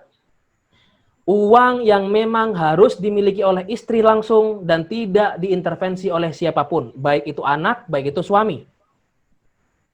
Dia mau pergi apa namanya, spa misalkan, atau mau pergi untuk jajan, mau misalkan pesen, kalau sekarang kan gampang ya, gampang pesan online gitu, order makanan di Indonesia udah gampang ya gitu. Nah itu uang pribadi istri. Jangan sampai kemudian istri menggunakan uang belanja bulanan untuk itu lain lagi. Ya, itu. Jadi menitnya simpelnya seperti itu sih gitu. Ya, yang lain? Makasih, Sat. Ini Sat, sebenarnya masih ada 20 pertanyaan, Sat. Ini mau dijawab satu-satu atau gimana, Sat? Nggak apa-apa. Nggak apa-apa, Sat, ya? Semuanya punya hak untuk bertanya. Saya kalau nggak Siap. dijawab, saya bilang nggak tahu ya. Nah, iya, Sat. Ini, Sat, dari hamba Allah, Sat. Dia nggak mau disebutin namanya. Pertanyaan, nafkah istri dalam fikih tentu wajib. Jika kita menafkahi ayah dan ibu serta keluarga setelah menikah, apakah tetap harus dengan izin istri? Kemudian, hukum dalam fikih ketika suami istri sepakat membagi pengeluaran keluarga ketika sama-sama bekerja. Itu tadi saatnya, jika kita menafkahi ayah dan ibu serta keluarga setelah menikah, apakah tetap harus dengan izin istri? Begini. Makanya saya bilang tadi, uangnya suami, jangan, hilangkan mindset bahwasanya uang suami adalah uang istri. Enggak bisa. Uang istri itu adalah apa yang dinafkahi oleh suami. Suami punya penghasilan 8 juta. Oke, saya kasih. Suami punya penghasilan 8 juta. Jatah nafkah untuk istri 2 juta per bulannya. Langsung dikirim ke transfer ke rekening istri gitu ya. Maka sisanya adalah 6 juta. 6 juta dikurangi 2 juta kebutuhan anak dan 1 juta kebutuhan rumah. Sisanya tinggal 3 juta. Oke? 3 juta ini tidak bisa diklaim oleh istri. Secara fikih, secara hukum, tidak bisa 3 juta yang sisa dimiliki oleh suami ini tidak boleh diklaim oleh istri. Istri nggak boleh buka dompet suami, ngambil, itu nggak boleh. Ustadz, kan bukannya ada hadis di mana ada seorang wanita gitu ya, bilang ke Rasulullah, ya Rasulullah, boleh nggak saya ambil uang dari dompet suami saya? Kata Rasulullah, boleh, sekedar dengan hajahmu. Karena kenapa? Suaminya pelit, nggak pernah ngasih uang nafkah. Itu konteksnya.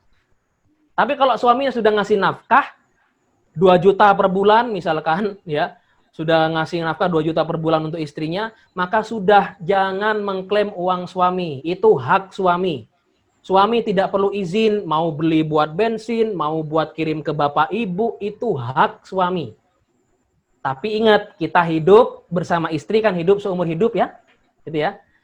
Kalau kita beragama hanya mengandalkan fikih saja, maka dalam agama ini ada yang secara fikih itu sah untuk dilakukan tapi tidak etis sebagai manusia untuk kita kerjakan.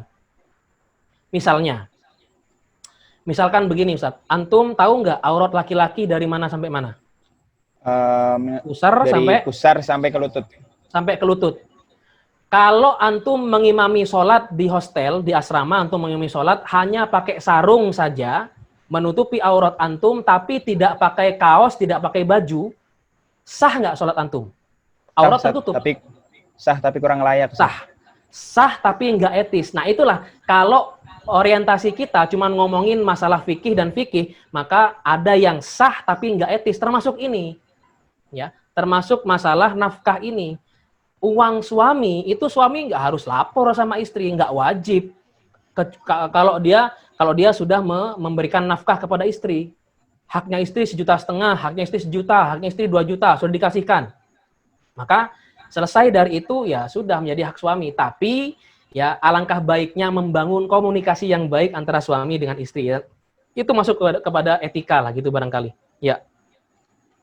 Terus kalau misalkan istri kerja, suami kerja, bagaimana pembagiannya? Pembagiannya adalah harta istri tetaplah harta istri, tidak boleh diintervensi oleh suami atau kebutuhan rumah tangga kecuali memang ridho si wanitanya. Kalau harta suami itu wajib dibagi-bagi untuk siapa? Nafkah istri, nafkah anak, kebutuhan keluarga, dan untuk dia sendiri. Begitu, Ustaz. Ya, yang lain? Terima kasih Ustaz penjelasannya. Begitu ya hamba Allah tadi yang bertanya dari pertanyaan antum. Kemudian ada lagi yang bertanya nih Ustaz. Maaf Ustaz, Afwan. Saya mau tanya bagaimana tanggung jawab jika menggunakan mahar Al-Quran dan seperangkat alat sholat. Bagaimana jika suami merantau sehingga waktu bertemu istri hanya seminggu atau sebulan sekali. Tidak bisa dalam kurung, tidak bisa membimbing istri setiap waktu. Seperti itu Ustaz. Apa tadi pertanyaannya gimana? Kurang jelas. Saya mau tanya bagaimana tanggung jawab jika menggunakan mahar Al-Quran dan seperangkat alat sholat. Ya. Kemudian Al-Quran itu Al-Quran maksudnya mushaf gitu ya? Iya, Ustaz, kan ada tentang seperangkat alat sholat, ada namanya, mungkin yang dimaksudkan seperti itu mungkin ya, ada sajadah, ada ini seperti itu. Ya. Kemudian bagaimana jika suami merantau sehingga waktu bertemu istri hanya seminggu atau sebulan sekali? Itu nggak bisa bertemu langsung gitu loh, nggak bisa Itulah Ustaz. Saya paham. Oke. Pertama, masalah mahar. Tadi dikatakan oleh para ulama, mahar itu haruslah sesuatu yang mempunyai nilai, mempunyai harga. Memberikan istri seperangkat alat sholat, kalau sekarang bisa dijual lagi nggak tuh? Mempunyai kimah ya Ustaz ya. Datu kimah ya, harus mempunyai nilai jual. Maka sebaiknya kalau memang mau memberikan mahar seperti itu, sertakan juga uang. Misalkan ya 100.000, 50.000. Kalau misalkan memang nggak punya tabungan sedikit pun lah, kasihlah yang ada di dompet gitu ya. Orang ya begini, memang Rasulullah Shallallahu Alaihi Wasallam itu ya mengatakan kepada Sayyidina Ali, ya Ali, percepatlah urusan menikah, percepatlah urusan mengubur, percepatlah urusan sholat, begitu kan? Tapi maksud Rasulullah untuk mensegerakan urusan pernikahan ini bukan berarti segera bukan tanpa persiapan, segera bukan tanpa tabungan, bukan begitu. Segera dalam hal ini kalau memang sudah matang persiapannya, menikahlah. Maharnya sudah disiapkan ya. Ustadz Ibnu Fikri sudah menabung dari sekarang nih 200.000 setiap bulannya. Untuk apa? Jadi mahar. Setidaknya kalaupun antum mau store surah Ar-Rahman, antum masih menyebutkan dan mahar berupa uang sejumlah 3 juta rupiah. Wow, keren itu, gentle gitu. Ya. Jadi masalah mahar berupa seperangkat alat sholat. Coba sebutkan seperangkat alat sholat. Sajadah. Ya, sajadah, Al-Quran. Tasbih mungkin Ustaz. Tasbih, mukena, ya kan? Iya Ustaz. Mukena. Satu lagi ada yang kurang Ustaz. Apa Ustaz? Rumah Ustaz. Masuk juga Ustaz. Tuh, coba antum lihat hadisnya. Lihat hadisnya. Sebaik-baik tempat sholat bagi wanita, kata Rasulullah apa? Rumahnya. Lebih baik lagi kamarnya. Lebih baik lagi pojokan rumahnya. Berarti rumah yang ada kamar, yang ada gudangnya itu. Ini ada rumah, nggak pada mau kawin semua Ustaz, nggak ada pada mau nikah Ustaz. Enggak, itu bercanda aja, saya bercanda. Iya. Ya, jadi kalau seperangkat alat sholat ya sah saja gitu kan, karena memang mempunyai nilai jual. Kalaupun mau dijual second, cuman saran saya sebaiknya disertakanlah uang, sertakanlah perhiasan. Kalau mampu beli perhiasan, beli emas, karena itu bisa untuk jadi investasi gitu ya. Emasnya emas batangan kalau bisa gitu, karena nggak jauh beda dikit cuman itu. Jangan eceran. 1 gram emas batangan itu 800.000 cuman Ustaz. Jadi kalau antum nabung dari sekarang 200.000, bisa antum beli 10 gram itu, ya kan? Iya, bisa lah. Nah terus tadi apa lagi tuh? Yang kalau nggak bisa yang intinya begini, kehidupan pernikahan itu kan untuk selamanya ya. Pernikahan untuk selamanya. Kalau suami memang harus berjauhan dengan istri, ya sebaiknya jangan putus juga komunikasi. Karena kebanyakan orang-orang yang LDR-an itu ya bercerai gara-gara apa? Gara-gara kedua-duanya sama-sama nggak kuat. Nggak kuatnya urusan apa? Urusan hubungan biologis.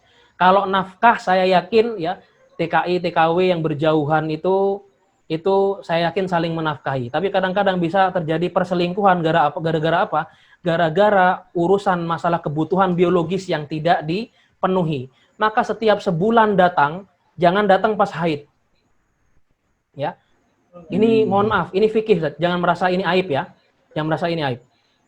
Jadi kalau begitu datang untuk memenuhi istrinya, jangan datang ketika istrinya haid supaya apa ya? Bisa berhubungan, bisa memenuhi kebutuhan biologis. Begitu barangkali. Intinya Iya, Ustaz. komunikasi juga harus dibangun ya.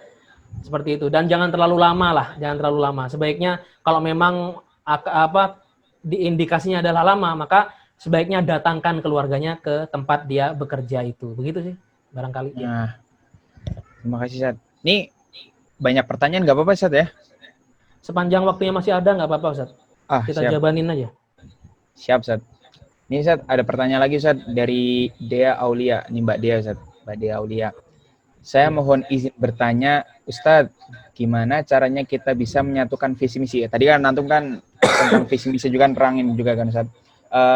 Gimana caranya kita menyatukan visi misi dan mengetahui bagaimana kita cocok atau tidak dengan orang tersebut?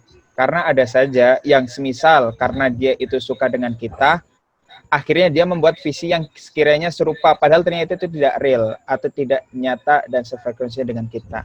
Oh, harus be yourself gitu ya, Ustadz.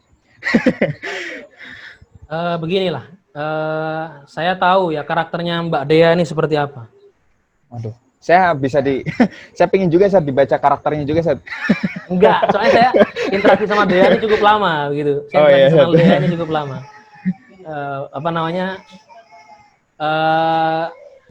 Saya dulu suka-suka aktif di organisasi sama kayak Dea, ya. kemungkinan ada sedikit kemiripan idealisme lah, ya. Jadi Dea ini idealis sekali begitu. Dia harus mencari suami yang matang, misalkan memiliki visi, dia ingin terjun di dunia pendidikan atau di organisatoris dan lain sebagainya, segala macam ya. Punya misi seperti itu, dan itu menjadi idealisme dia untuk mencari calon pasangannya. Ketahuilah ya, ini nanti bisa menjadi saya khawatir ini menjadi penghalang Anda untuk bisa menikah segera.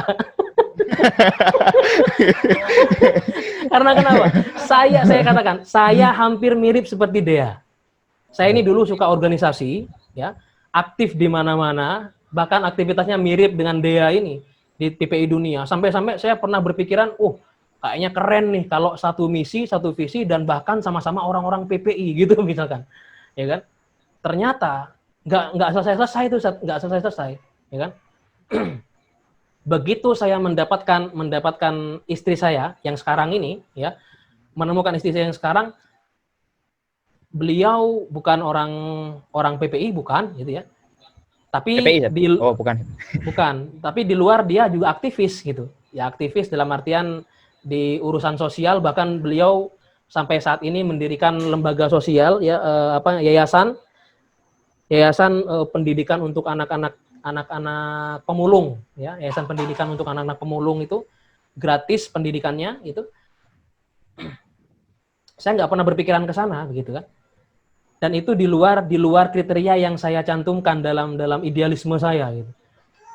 Artinya apa? Kadang-kadang apa yang kita idealkan untuk diri kita itu bukan terbaik untuk kita. Buktinya apa? Saya mendapatkan orang yang lebih baik daripada apa yang saya idealkan. Ketika saya menyerah dengan idealisme saya itu, ya. Ketika saya menyerah, mau antum tulis di Twitter, Ustaz. Mau tulis status di satu. Saya pernah membuat list dalam idealisme saya. Dalam idealisme saya saya bikin list. Harus seperti ini, gitu ya. Wanita itu yang menjadi calon saya harus begini. Saya nggak dapat itu semua. Saya menyerah dengan idealisme saya. Saya menyerah karena bertahun-tahun 5 kali saya gagal. Hampir 5 kali saya gagal melamar orang. Tapi begitu saya dapat yang sekarang, ternyata tidak sesuai dengan apa yang saya idealkan dalam kriteria saya, tapi lebih baik daripada apa yang saya idealkan gitu. Jadi lebih baik daripada yang saya idamkan. Jadi bagaimana? Sudahlah, jalani saja. Ya.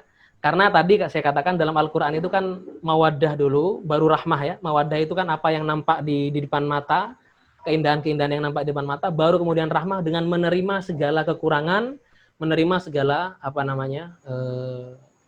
yang menjadi aib dia, gitu barangkali.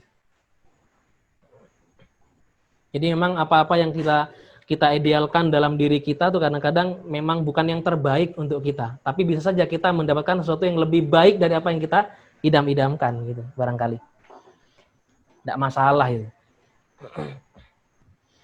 Terima kasih, Ustadz. Ini Ustadz, ada pertanyaan lagi, Ustadz, dari Tri Rama Bagus Sanjaya. Ini namanya keren sekali, Ustadz. Tri Rama. Afwan, Ustadz, apakah ada amalan atau doa khusus untuk kita yang ingin mencari pasangan yang sesuai dengan kriteria kita?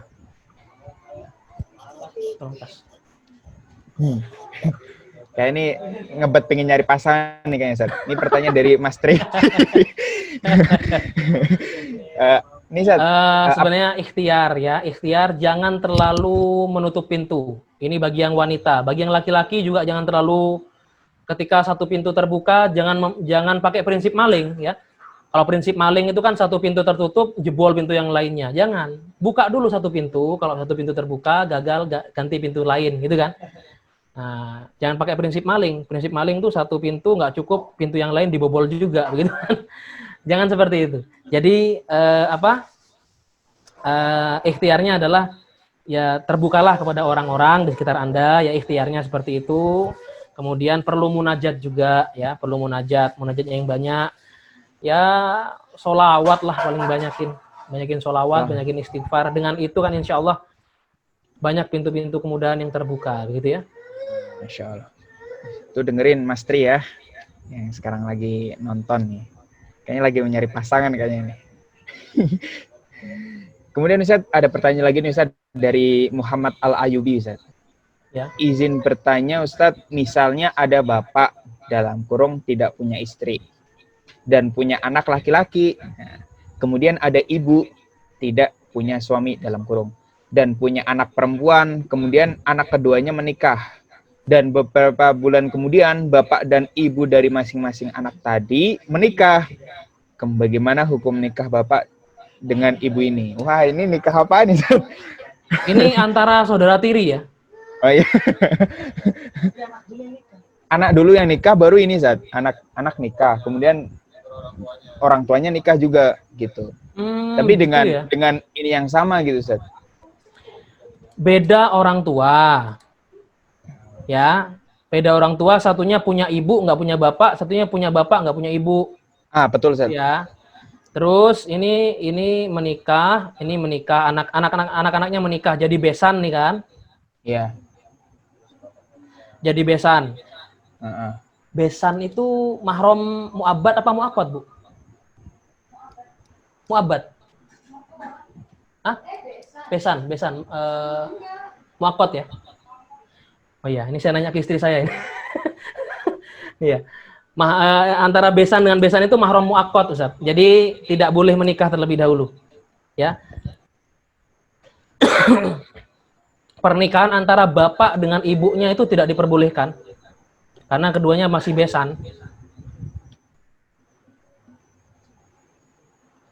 Ya, jadi kalau besan itu mahramnya mahram mu'aqqad, mahram yang sementara. Kalau pernikahan antara kedua anaknya ini bubar atau salah satunya mati gitu ya, entah yang perempuan, anak yang perempuan yang mati atau anak yang laki-laki yang mati, maka pernikahan sudah tiada, mahram mu'aqqadnya juga status mahram mu'aqqad ini hilang, maka baru boleh bapak dan ibunya ini menikah. Kalau anaknya masih berstatus menikah secara resmi, maka belum boleh bapak ibunya itu menikah karena besan itu masuk dalam kategori mahram mu'aqqad. Oh, begitu, Ustaz. Iya, Ustaz. Ini juga, Ustaz, ada pertanyaan lagi, Ustaz. Ini tadi agak kelewat sih, Ustaz, tentang ta'aruf tadi, Ustaz. Mohon bertanya, Ustaz, ini dari Akhuna Rifki Hanif. Mohon bertanya, Ustaz, apakah ketika masa ta'aruf boleh menanyakan tentang masalah keluarganya calon pasangan seperti hutang, kondisi ekonomi, dan lain-lain? Terima kasih sebelumnya, Ustaz. Bertanya apapun boleh saya katakan ya, termasuk masalah hutang yang ditanggung oleh keluargamu berapa. Apakah ini akan ditanggung oleh saya juga atau tidak? Itu boleh ditanyakan. Tapi konsekuensinya kalau nanti Anda mau membatalkan pertunangan karena sudah ta'aruf, sudah terlanjur ta'aruf, Anda ingin membatalkan pertunangan, jangan sampai rahasia-rahasia dan aib-aib ini diketahui oleh orang lain. Itu amanah. Begitu aja barangkali. Terima kasih, Ustaz. Ini ada pertanyaan lagi, Ustaz, dari Nailah Amalia. Ya. Ustaz, seperti yang kita ketahui bahwa pernikahan bukan hanya untuk menyatukan dua insan, tetapi dua keluarga, Ustaz. Bagaimana cara untuk menyatukan keputusan orang tua pihak laki-laki dan perempuan, Ustaz? Entah tanggal pernikahan, mahar, dan lain-lainnya, Ustaz. Dan jika dari kedua belah pihak orang tua tidak ada yang mau mengalah, bagaimana solusinya, Ustaz? Jazakumullah. Ya. Pertama yang penting sudah diterima dulu lah. yang penting lamarannya, yang penting lamanya diterima dulu lah, lega udah tuh, gitu kan. Deg-degannya laki-laki itu ketika lamaran, Ustaz. Lamaran itu, lamaran dalam artian ketika antum datang sendiri, belum bersama keluarga, nah itu deg-degan banget tuh. Kalau diterima, alhamdulillah datang keluarga. Datang keluarga, silahkan bangun komunikasi yang baik. Kalau belum sepakat di tahun ini, ya sudahlah, tahun depan kira-kira sepakatnya kapan? Atau nggak sepakat di bulan ini, misalkan karena masih corona, khawatir, belum bisa kumpul-kumpul, ya kan? Maka ya sudahlah, kita tunda dulu. Ya nggak apa-apa seperti itu. Tinggal ya komunikasinya aja diperbaiki. Begitu aja sih. Komunikasi, Ustaz, yang penting, Ustaz, ya. Iya. Tuh. Jangan saling ngotot-ngototan. Khawatirnya ngotot-ngototan malah bubar beneran tuh. Waduh, Baru juga khidbah gitu. Nggak jadi nikah, Ustaz, jadinya. Tuh, Mbak Naila ya. Tadi pertanyaan untuk Mbak Naila. Kemudian ada pertanyaan juga, Ustaz, dari Ahmad, saudara Ahmad, akun Ahmad, itu Afan izin bertanya, Ustaz, bagaimana menurut antum definisi kufu dalam memilih pasangan? Bukan menurut saya ya, menurut fikih lah ya. Iya, menurut fikih, nggak berani dari saya. Saya sebenarnya menukil dari kitab-kitab. Kufu itu artinya ya sama gitu, sejajar. Sejajar itu tidak harus peringkatnya sama misalkan. Jadi berpendidikan dan berpendidikan dengan awam itu nggak kufu. Berpendidikan dengan awam itu nggak kufu, gitu ya. Yang laki-laki S2, yang perempuan S3 itu masih kufu karena artinya sama-sama akademisi, gitu kan. Itu kufu. Yang satunya, yang si wanita berpenghasilan 5 juta, yang si laki-laki berpenghasilan 3,5 juta, itu masih kufu. Itu masih kufu. Yang nggak kufu itu adalah, yang nggak sekufu itu satunya pengangguran, satunya berpenghasilan. Nah itu seperti itu. Jadi dari segala macam aspek sebenarnya, dari usia, dari keturunan, dari sisi finansial, itu barangkali banyak. Mungkin Ustaz, ini yang terakhir, Ustaz, ya. Mungkin dari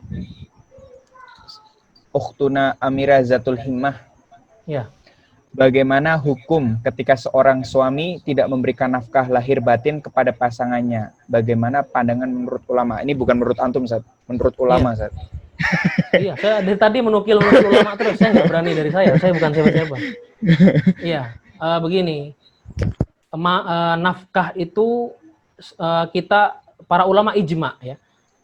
Secara ijma, para ulama, ijma itu kan artinya konsensus, sepakat, bulat. Sepakat. Ya, karena berangkat dari Al-Quran, berangkat dari hadis, ya Rasulullah juga mengatakan sebaik-baik kalian adalah yang terbaik bagi wanita kalian, dan terbaik itu maksudnya bagaimana? Terbaik itu adalah memberikan hak-haknya para wanita itu. Ya, bahkan Rasulullah memperbolehkan bagi para wanita ngambil dari dompetnya suaminya kalau si suaminya nggak pernah menafkahi dia, tapi sebatas kadar keperluan si istri, gitu kan kata Rasulullah.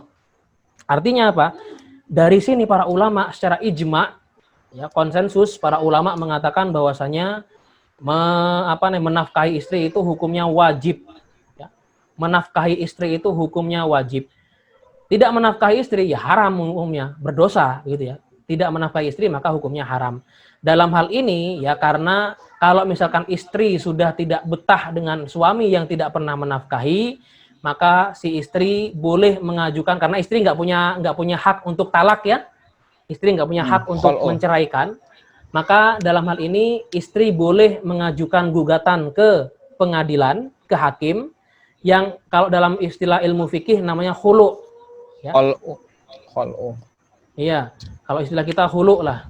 Khulu ini konsekuensinya adalah mahar yang diberikan oleh si suami itu harus dikembalikan. Ya, syukur-syukur kalau kemarin maharnya itu cuma seperangkat alat sholat sama uang 200.000, murah itu. Balikin aja gitu. Ente nggak pernah nafkahin saya kok. Balikin aja nih hartamu gitu. Ada kisah dulu. Ada seorang wanita dinikahi oleh sahabat setelah sekian tahun bersama, gitu ya. Si wanita ini nggak suka sama si sahabat tadi. Lalu datang ke Rasulullah, ya Rasulullah katanya, saya ingin hulu, saya ingin meminta hak hulu dari suami saya. Rasulullah nanya, emang apa jeleknya dia katanya? Agamanya bagus kata Rasulullah. Dia rajin menjaga sholatnya, dia rajin bersedekah kata Rasulullah. Iya, kata si wanita tadi. Dia ini agamanya baik, tapi ada aib yang saya tidak suka dari dia. Ya sudah kata Rasulullah. Kalau begitu, kamu saya tanyakan dulu ke suaminya. Ditanyakan ke suaminya. Suaminya bilang, ya Rasulullah, saya ini memberikan mahar berupa kebun saya, kebun terbaik saya kepada dia. Katanya. Bayangkan, kebun bro. Maka kata Rasulullah, ya sudah kalau gitu kembalikan kebunnya. Kata Rasulullah kepada wanita ini. Wanita tadi bilang apa? Ya Rasulullah, kalau cuma kebun akan saya balikin. Bahkan dengan tambahan harta-harta terbaik akan saya kembalikan. Yang penting saya pisah sama dia.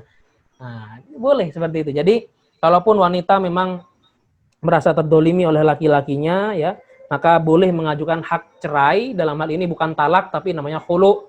Konsekuensinya adalah bayar balik maharnya, kembalikan maharnya. Begitu barangkali. Ini alhamdulillah sudah hampir 2 jam saat kita ngobrol nih Ustaz ya, tentang bab ini. Kemudian ini kita juga sudah menuju ke sesi akhir yaitu penutupan Ustaz. Tapi sebelumnya Ustaz, kami ingin meminta statement antum Ustaz, mungkin dari statement akhir ya Ustaz, bagi teman-teman kita juga yang sekarang ingin calon mungkin menjadi seorang calon ibu maupun bapak, dan mungkin sekarang sedang menjalani jadi seorang bapak maupun ibu Ustaz. Mungkin nasihat lah, mungkin closing statement bagaimana nanti baiknya dari antum Ustaz. Terima kasih Ustaz. Fadal. Ya, sebagai closing statement dalam kesempatan kita kali ini, pertemuan kita kali ini, saya ingin membagikan ya, sharing kepada para sahabat semuanya tentang tips memilih calon pasangan begitu ya. Nah, tapi sebelum memilih ada beberapa hal yang perlu kita jadikan konsentrasi. Di antaranya adalah ya mulai dari sekarang mulai untuk memantaskan diri. Mulai ngaca diri, mulai memantaskan diri gitu ya. Kalau Anda ingin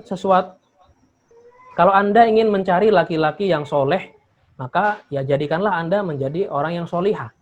Kalau Anda ingin mencari wanita yang solihah, ya Anda harus soleh dulu dong, gitu. Masa enggak sih, gitu kan?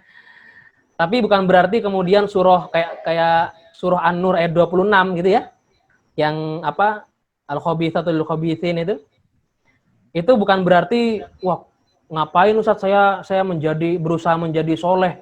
Bukankah dalam Al-Quran yang baik untuk yang baik, yang jelek untuk yang jelek? Itu terjemahan versi bahasa Indonesia. Kalau kita baca tafsirnya, bukan seperti itu maksudnya.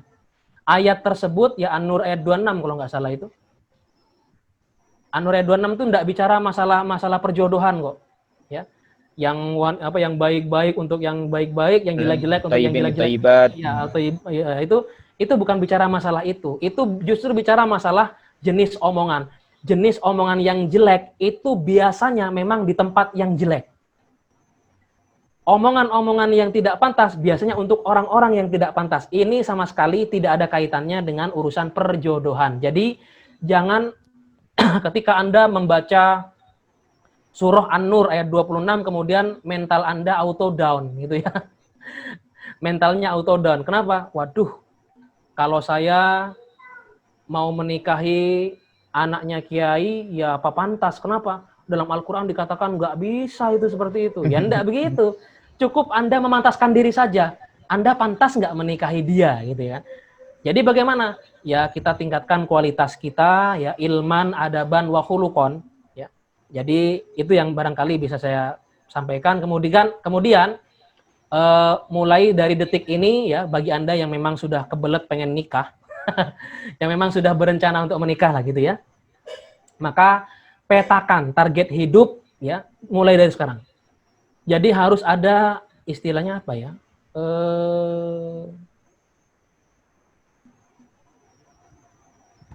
target-target ya, petakan ini ya target hidup ya, pencapaian lah intinya.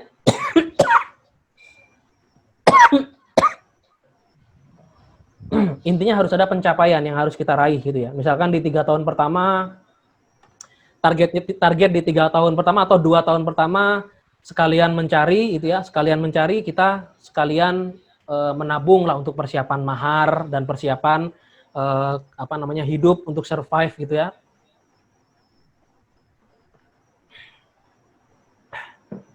Kemudian ya itu intinya harus memetakan hidup, harus ada pencapaian-pencapaian sebelum masa pernikahan itu, dan yang terakhir jangan lupa rajin munajat. Ya, rajin munajat. Karena yang urusan seperti itu kan juga ada ada intervensi dari Allah juga kan, seperti itu. Jangan sampai kita ngomongin masalah hukum nikah, ngomongin masalah kaifiah nikah gitu kan, tapi yang maha mempunyai cinta gitu kan, yang maha rahman maha rohim kok tidak disertakan. Nah, ini keliru juga. Barangkali demikian. Sebelumnya terima kasih Ustadz atas waktunya. Kemudian bagi teman-teman juga tadi beberapa juga banyak ilmu yang kita dapat dari perbincangan kita pada kesempatan kali ini.